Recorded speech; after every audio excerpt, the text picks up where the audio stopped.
సంబంధించి. సరే, ఇంకొకటి అంశం సార్, ప్రధానమైన అంశము. మొన్న జగన్మోహన్ రెడ్డి గారు జిల్లాలకు సంబంధించిన అధ్యక్షులతో సమావేశమయ్యారు. సో ఈ యొక్క సమావేశంలో ఆయన కొన్ని క్లియర్ కట్ ఇండికేషన్స్ ఇస్తూ వచ్చారు.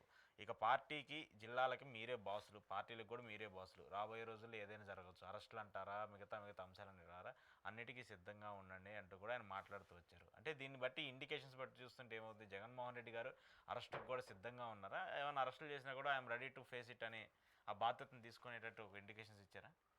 అరెస్ట్ అన్న దాంట్లో కన్నా ఆయన క్షేత్రస్థాయిలో పార్టీ పునర్నిర్మాణం బ్రహ్మాండంగా చేసుకుంటాడు సార్.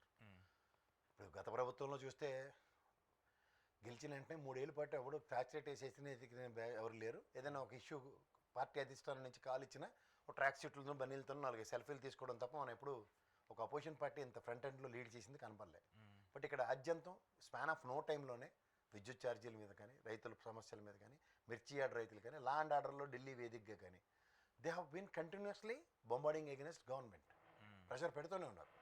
ఈ ప్రెషర్ అనే కంటిన్యూషన్లో మీరు రాజ్యంతో గమనిస్తే ఇప్పుడున్న సర్కమ్స్టాన్సెస్లో వాళ్ళు చేస్తుంది ఏంటంటే, పార్టీ గతంలో రిషిగాడు ఈ ఐపాక్ ఈ చెత్త దరిద్రం వదిలించుకుని మళ్ళీ కార్యకర్తలు, నాయకులు, అధినాయకుడు సమన్వయాన్ని జిల్లాల వారీగా, నియోజకవర్గాల వారీగా, గ్రామాల వారీగా, గ్రామ స్థాయి వారీగా, మండల స్థాయిలోనూ పార్టీ పునర్నిర్మాణం జరిపించుకుంటూ వస్తున్నారు.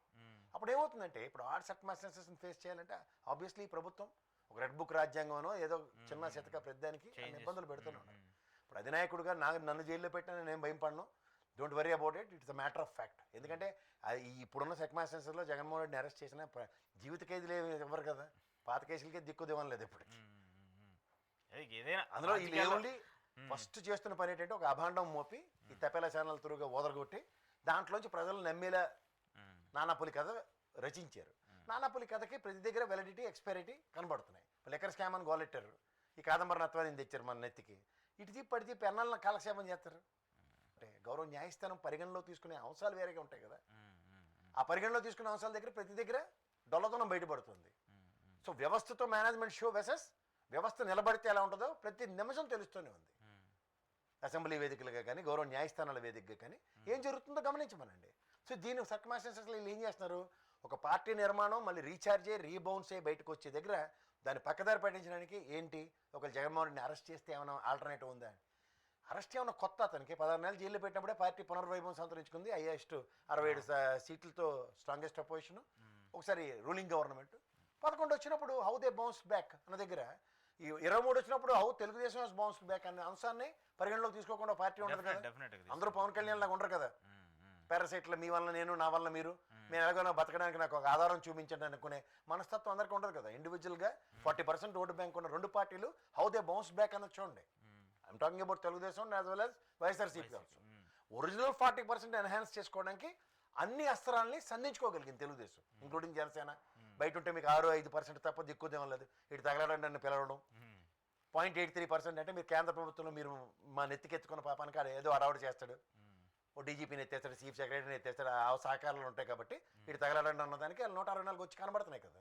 ఇక్కడ కూడా ఆయనకు కూడా ఓట్ బ్యాంక్ ఉంది, ఆయనకు కూడా 40%. అలా ఉన్నప్పుడు 40% ఉన్నప్పుడు ఆయుధాలు వాళ్ళలా వాడినప్పుడు వేరే ఆయుధాలు తయారు చేసుకోవడానికి 4 ఏళ్ళ టైం ఉంటుంది. డెఫినెట్గా కొత్త ఆప్షన్ లేదు. ముగ్గురిని విడివిడిగా వచ్చేస్తే ఏమవుతుందో తెలుసు, వాళ్ళకే భయం. వీళ్ళకన్నా ముందు భయం ఆ 10 ఏళ్ళు వైఎస్ఆర్సీపీ కన్నా. నాతో కాదు బాబు అని దండం పెట్టేసి నాకేం కాదని చెప్తాడు కదా ఆయన పవన్ కళ్యాణ్. నాతో కాదు అని చెప్పిన పవన్ కళ్యాణ్ కనబడుతున్నాడు.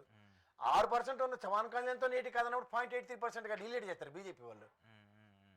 మళ్ళీ 40% ఉన్న తెలుగుదేశం పట్ల పారాచూట్లు వేసుకుని గంతలు. దాని బదులు ముందు నుంచే పంచేంద్రియాలు మూసుకుని మమ అనుకుని చూడండి, మంచు విష్ణు గారి సినిమా ఒకటి ఉంటుంది, అందులో మంత్రాలు రాకపోయినా లాస్ట్కి మమ అనుకుని పారిపోతుంటుంది చూడండి. అలా వీళ్ళు కూడా మమ అనుకుని పోవడమే కదా.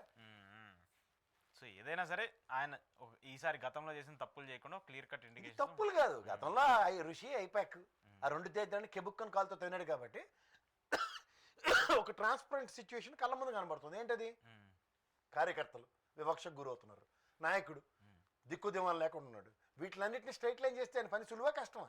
మెయిన్ అదే కదా, కార్యకర్తకి నాయకుడికి మధ్య ఏదైతే అటాచ్మెంట్ పెరుగుతుందో ఆటోమేటిక్గా గ్రౌండ్ బాండేజ్ క్రియేట్ చేస్తున్నాడు. ఆ బాండేజ్ ఏమవుతుంది, chain system, eco system develop అవుతుంది. ఎకో సిస్టమ్ డెవలప్ అయితే ఎవరెవరు, లోకేష్ గారి పాదయాత్రతో కూడా నేనున్నానన్న భరోసా కదా ప్రతిదానికి కార్యకర్తలకు ఇచ్చారు కదా ఎంతో కొంత. అదే పని ఇప్పుడు కూడా జరుగుతుంది.